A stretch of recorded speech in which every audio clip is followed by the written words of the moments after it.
Hello, welcome back everyone. I just did a standard auction draft, so now I'm gonna do no, I just did a standard draft strategy, so now I'm gonna do an auction draft strategy. Auction draft is what we play, so I might know a little bit more about that. We started off doing a standard, but now we do auction for baseball. And the way I came up with these is I just went to a lot of sites, I went to the forums, I did all this stuff, and these are some of the strategies that I actually like. So let's start it off here. You have to for sure know your value for a player. So if this is kind of like knowing your ranking, right? Because every site has, Miggy's only worth $45, but if Miggy rebounds, he's actually worth 50, 60. That goes into account for elite hitters are worth more. I remember one year, what was it? I think it was the first year we started. One of the strategies this guy had was to get two really good hitters and two really good pitchers, right? So he got Jose Bautista, and did he get Joey Votto? I think it was Matt Kemp. He got Matt Kemp. No, no, no. He got Jose Bautista and Kershaw, and he got Kershaw, Scherzer, Jose Bautista, and one other first round hitter, and that was working out for him. The only thing with that strategy is that when one of them goes down, your team is just terrible. I mean, you put so much money into your first four picks that you need them to stay healthy, or else that's not going to work out. But for most of the year, it was working out great. He was tearing it up with these two guys on each side. It just Joey Bats got injured, and I think one of his pitchers got injured for a little bit, and he just fell down the rankings. But that was a valid strategy.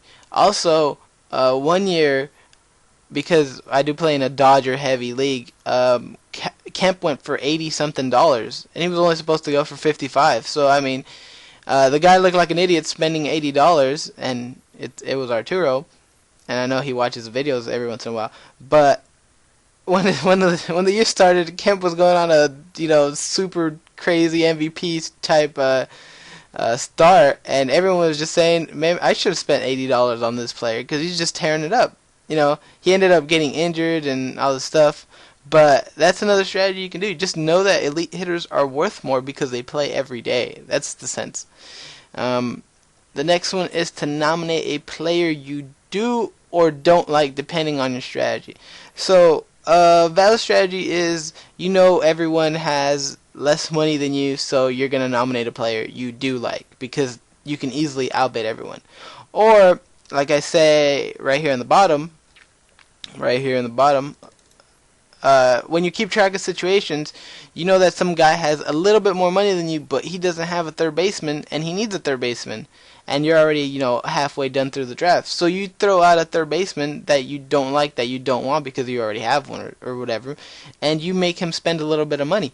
Some people do kind of overvalue that. Like when they know you're onto them. Like last year, I was trying to get people to spend money on third basemen, and nobody wanted to actually bid on them because I don't know what the problem was, but I ended up with three third basemen. I ended up with Adrian Beltre, Encarnacion, who's third base eligible on Yahoo, and Miguel Cabrera. So I was like, all right, I'm gonna just hold value on third base, and nobody else had a very good third baseman.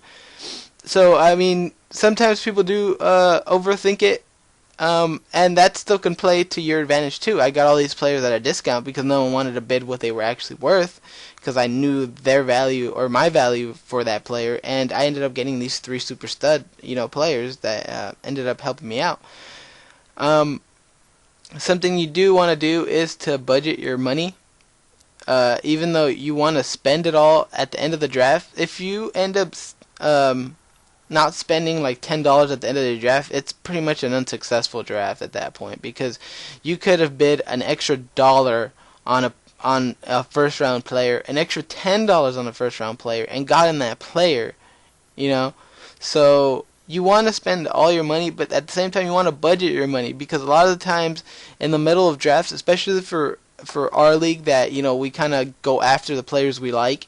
In the middle of the draft, people spend so much money in the beginning of the draft that in the middle, everyone's at such a cheap rate. Like my friend Michael always talks about how I got Shin-Soo Choo for $10 or something like that the year he was his first year in Texas, which he scored like 100 runs, and he's just like, I can't believe we got him for $10. But that's what happens when people spend $80 on a player, or you want this player, and people are bidding so much for him, and that's what makes auctions so fun.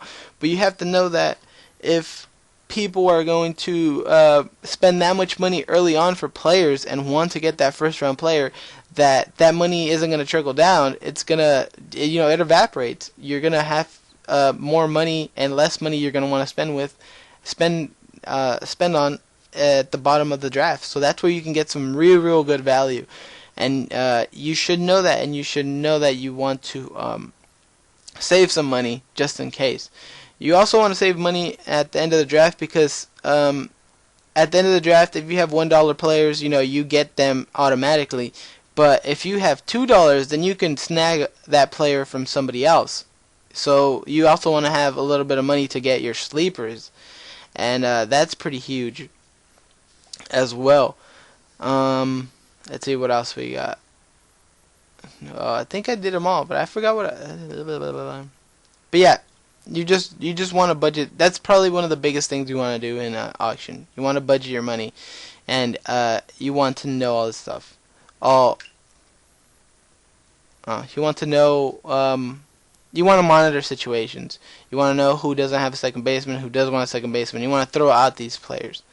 That's one of the good strategies to have. You can also a lot of people also use the backward strategy. Instead of getting a bunch of stud players like the guy did in our league, they get a bunch of $10, $20 players, and they kind of try to fill out their roster with no deficiencies, right? Just a lot of good solid players. So you can use that as well.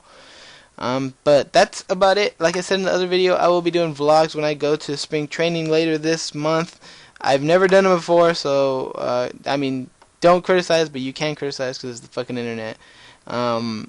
Hopefully you guys enjoy these videos. I will be doing 2 videos a week, it looks like, because that's usually what I end up doing anyways. I'll be posting them usually towards the beginning of the week because I like going out at the end of the week. Thanks for everyone for watching. I never really thought people would watch, but some of my videos have been doing pretty good. Subscribe, like, do whatever you want. Try to share this stuff with some of your league mates if you want to make the league more competitive. I know a lot of the times it's kind of counterintuitive to keep this stuff to yourself, especially if it is working, and you kind of don't want to give your friends an edge when you already have one. But do try to help out. Thanks for watching, and have a good day and have a good week. I will see you guys next week with some more fun videos, and go Tribe.